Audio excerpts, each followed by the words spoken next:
Hello everyone, welcome to Shilpi's blogs. আমি শিল্পী, আর ওই যে আমার পিছনে আমার বর প্রভাত। তো আমরা আজকে যাচ্ছি হলো আমার দিদি জামাইবাবুকে ছাড়তে বলতে ওরা যাচ্ছিল ট্রেনে করে, কিন্তু ট্রেন অনেক লেট, 4টার ট্রেন আসবে রাত্রি 10টায়। তো সেই জন্য ওরা ট্রেনে আর যাচ্ছে না, এখন যাবে হলো ওরা বাসে করে। তো আমার ছেলে আগেই চলে গিয়েছিল বাবা মার সাথে ওদেরকে স্টেশনে ছাড়তে। তো ফোন করলো ওরা যে ট্রেন আসতে লেট হবে, তো আমরা বাসে করে যাচ্ছি। তো আমরা যাচ্ছিলাম লক্ষ্মী পুজোর বাজার করতে, তো ওখানে ঢুকে গেলাম। তো চলে এসেছি বাস স্ট্যান্ডে। এবার এখানে এসেছিলাম একটু মিষ্টির দোকানে। আমার ছেলের গরম গরম কচুরি সিঙ্গারা ভাজা দেখে খেতে ইচ্ছে করছিল, তো সেখান থেকে সিঙ্গারা নিয়ে নিলাম। তো একটা আমার ছেলে খেলো, আর বাকি দুটো আমার দিদিকে দিয়ে দিলাম যে বাসে যেতে যেতে খেয়ে নেবে। তো এখানে দেখো ওরা বাসে উঠে এখন চলে যাচ্ছে, এই বাসটাতে করে ওরা যাবে। যেহেতু কাল লক্ষ্মী পুজো, লক্ষ্মী পুজোর আগের দিনের ব্লগ শেয়ার করছি তোমাদের। তো কাল লক্ষ্মী পুজো, না হলে আরও 2 দিন থাকতো। লক্ষ্মী পুজোতে তো ওকে যেতেই হবে শ্বশুরবাড়িতে, তাই না? বাড়ির লোককে তো যেতেই হবে। তো এই দেখো ওরা চলে গেল, তারপর আমরা চলে এসেছি বাজারে। আর বাজারটা দেখো কীরকম ফাঁকা ফাঁকা লাগছে না, দোকান পাশার সব বন্ধ। কিন্তু এই যে লক্ষ্মী পুজোর বাজারে প্রচুর ভিড়। তো বাজারে তো ঢুকে পাই দেওয়া যাচ্ছিল না, কি বলবো। আর কোনো রকমে ঠেলাঠেলি করে গুঁতো দিয়ে চলে এসেছি আমরা লক্ষ্মী পুজোর বাজার করতে। আর এখানে দেখো বাজার করতে করতে অনেকটাই সন্ধ্যা হয়ে গেছিলো।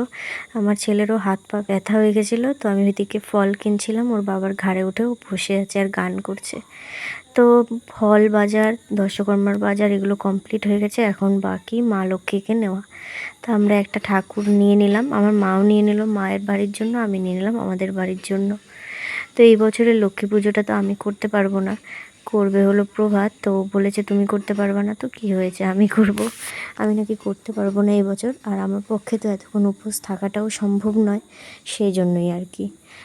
তো দেখো গতকালকে তো গিয়েছিলাম লক্ষ্মী পুজোর বাজার করতে, আর আজ হলো লক্ষ্মী পুজো।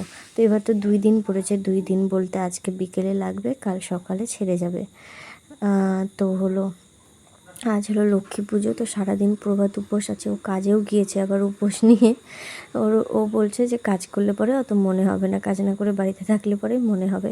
আর যেহেতু পুজো পার্বণের দিনগুলোতে কাজের অনেকটা গ্যাপ হয়েছে, এই জন্য কাজে তো যেতেই হবে। তো দেখো দুপুরবেলা রান্না করেছিলাম আমার আর আমার ছেলের জন্য মটর ডাল দিয়ে, লাউ দিয়ে, আর নিরামিষ সয়াবিনের তরকারি। তো নিরামিষই রান্না করেছিলাম আজকে। আর সন্ধ্যাবেলাতে ওই যে চাঁদ উঠেছিল, তো আমার ছেলেকে বলছিলাম আয় চল আমরা ব্লাড মুন দেখে আসি।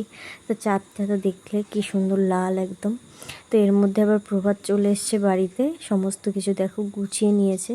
আমি ওকে বলে বলে দিচ্ছিলাম, আর ও হলো সমস্তটা করছিল।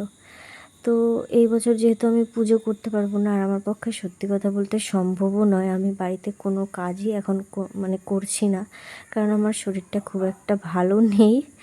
আর আমার পক্ষে সম্ভব নয়, আমি শুধু দাঁড়িয়ে দাঁড়িয়ে যতটুকু রান্না করতে পারি আর কি, ততটুকুই করি। আর সমস্ত কাজকর্ম আমার মা এসে করে দিয়ে যায়, প্রভাত করে, ওরাই করে, আর আমার ছেলেকে একটু দেখাশোনা করতে হয়, এটাই আর কি। তো আর বেশি দিন আমার নেই যদিও বা ডেলিভারির, সেই জন্য আর কি কোনো কাজকর্ম আমার দ্বারা এই মুহূর্তে হচ্ছে না। তো এইদিকে দেখো প্রভাতের সমস্ত কিছু রেডি হয়ে গেছে, ও পুজোটাও দিয়ে ফেললো সুন্দরভাবে। এবারের মা লক্ষ্মীর পুজো কিন্তু আমার বরের হাতেই হলো, বেশ ভালো করে গুছিয়েই পুজো দিয়েছে, কি সুন্দর লাগছে দেখো মা লক্ষ্মীকে। আর আমি সন্ধ্যার দিকে বানিয়েছিলাম লুচি, সুজি আর চা। সারাদিন ও উপোস করেছিল, সন্ধ্যাবেলা একটু ভারী খাবার দিলে পরে ওরও মানে পেটটা ভরা থাকতো, সেই জন্যই।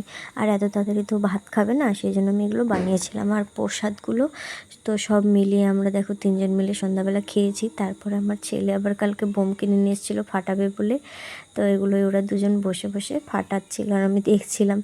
বাচ্চাদের তো এগুলোতেই আনন্দ, তাই না?